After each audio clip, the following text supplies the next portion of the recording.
اعوذ باللہ من الشیطان الرجیم، بسم اللہ الرحمن الرحیم۔ ترک دنیا۔ ہم اکثر سنتے ہیں کہ اگر اللہ کی محبت چاہیے، اللہ کی قربت چاہیے تو دنیا کو ترک کر دو، جبکہ یہ آزمائش بھی ہے اور رہنے کا ٹھکانہ بھی ہمارا یہی ہے۔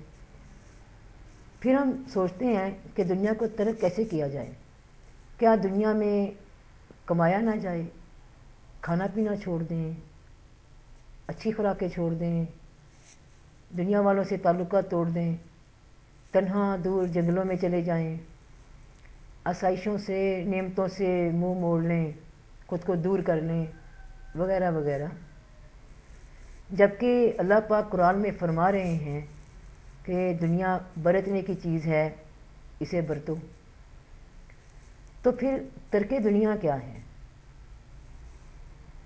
ترک دنیا مال و دولت کو ٹھکرا دینے کا نام نہیں ہے، کیونکہ تمہیں حلال طریقے سے کمانے کی اجازت دی گئی ہے، اللہ پاک کا فضل تلاش کرنے کی اجازت دی گئی ہے، دنیا میں گھومنے پھرنے، سیاحت کرنے اور اللہ کی نشانیوں کو دیکھنے کا حکم دیا گیا ہے، ان پہ غور و فکر کرنے کا حکم دیا گیا ہے، اللہ کی پاک حلال چیزوں کو کھانے پینے کا حکم دیا گیا ہے، انسانوں سے ملنے جلنے کا، اچھے تعلقات رکھنے کا، حقوق العباد کا، رشتے ناطے بنا کر رکھنے کا حکم دیا گیا ہے، اور انسانوں کے لیے فرائض و حقوق جو متعین کیے گئے ہیں، یہ سب ایک معاشرتی زندگی کا حصہ ہے۔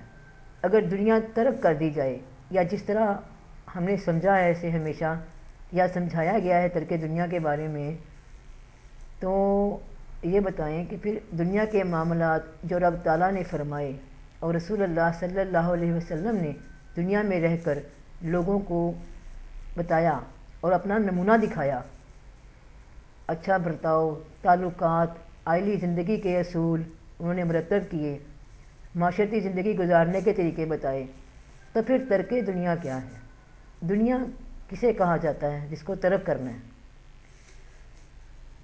دنیا نام ہے جہاں ہمیں بھیجا گیا ہے، ایک مقرر وقت کی زندگی کے سانس پورے کرنے کے لیے، اس کے لیے ہمیں شیڈول بھی دے دیا گیا، اور جو بھی اس کے رولز اینڈ ریگولیشنز تھے وہ بتا دیے گئے۔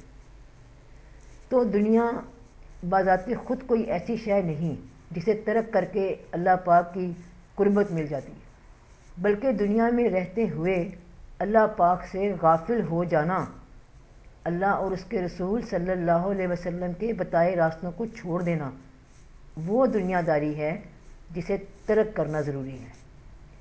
بیوی بچے، مال و دولت، سونا چاندی، لباس اور گھر، یہ وغیرہ سب دنیا نہیں ہے، کیونکہ اگر یہ چیزیں آپ کو اللہ کی یاد سے غافل نہیں کرتی اور ان سب کے ساتھ بھی بندہ اللہ کی یاد میں، حکم میں رہتا ہے، اس کی حدود میں رہتا ہے، تو وہ دنیا دار نہیں کہلاتا۔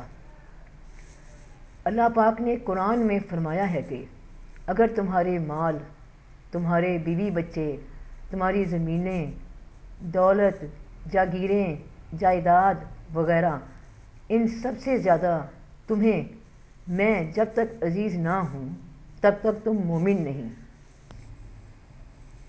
ان سب چیزوں کے ساتھ ہی رب تعالیٰ نے صرف اتنا فرمایا ہے کہ اہمیت دینا ہے تو اللہ کے حکم کو، ان سب چیزوں کو برتنا ہے تو اللہ کے حکم اور حدود میں رہتے ہوئے، وہی رب ہی دیتا ہے یہ سب نعمتیں تمہیں آزمانے کو، اور اگر تم اس کی آزمائش میں پورے اترو کہ اللہ کی یاد سے غافل نہ ہو ان سب نعمتوں کے باوجود، تو آپ دنیا دار نہیں ہیں بلکہ شکر گزار بندے ہیں جو اس کی ان نعمتوں کا شکر ادا کرتے ہیں، اور اللہ شکر گزاری کے صلے میں اور بھی زیادہ عطا فرماتا ہے۔ اب اس کی ایک دوسری مثال دیکھیے کہ ایک بندہ بہت غریب ہے، مفلس ہے، فاقوں میں زندگی گزارتا ہے، لیکن اللہ سے غافل ہے، اللہ کی نافرمانیوں میں زندگی گزارتا ہے، تو وہ آدمی دنیا دار ہے۔ وہ نافرمانی کی اس کی دنیا ترک ہونی چاہیے۔ اس ضمن میں ایک مشہور روایت ہے، ایک بہت امیر دولت والا آدمی تھا اپنے زمانے میں، اور وہ ہر وقت ہر معاملے میں اللہ پاک سے رجوع رکھتا تھا، بہت ہی شکر گزار آدمی تھا، اللہ کا شکر کرتا تھا ہر دم، اور اللہ کا ذکر رہتا تھا اس کی زبان پہ۔ کسی دن ایک آدمی نے اس کو پوچھا کہ تم ہر وقت اللہ کا شکر کرتے رہتے ہو، کیوں؟ وہ بولا، کیوں نہ شکر کروں اس رب نے جس نے مجھے نعمتیں دیں، بیوی بچے دیے اور نیک احباب دیے، دولت دی، سکون دیا، آرام دیا، میں کیوں نہ شکر ادا کروں اپنے رب کا؟ اور رب تعالیٰ نے اسے دن بہ دن امیر سے امیر تر کر دیا۔ اب اس کے علاقے کا ایک آدمی اور تھا، بہت غریب، بہت مفلس، وہ ہر دم آئے گئے اس امیر آدمی سے دل میں حسد رکھتا، اللہ سے شکایتیں کرتا، اس بندے سے جلتا۔ وہ اتنا غریب تھا کہ اس کے پاس جسم ڈھانپنے کو لباس تک نہ رہا۔ اس نے اپنے آپ کو مٹی میں پیٹ تک چھپا لیا، تو ایک آدمی اس کے پاس سے گزرا اور پوچھا، بھائی ایسے کیوں مٹی کا مینار بنا کر تم کھڑے ہو؟ اس نے کہا، لباس نہیں ہے میرے پاس۔ تو آگے سے وہ بندہ بولا، اللہ پہ بھروسہ کیا کرو، اللہ سے مدد مانگو، اس سے دعا کرو، اس کا شکر ادا کرو، وہ تم پہ رحم کرے گا۔ تو وہ غریب آدمی بولا، کیا شکر ادا کروں؟ میرے پاس ہے ہی کیا شکر کرنے کو؟ کیا ہے کیا اس نے مجھے؟ ابھی اس نے یہ الفاظ ادا ہی کیے تھے کہ تیز ہوا چلی اور جو مٹی اس کے بدن پہ تھی وہ بھی اڑ گئی۔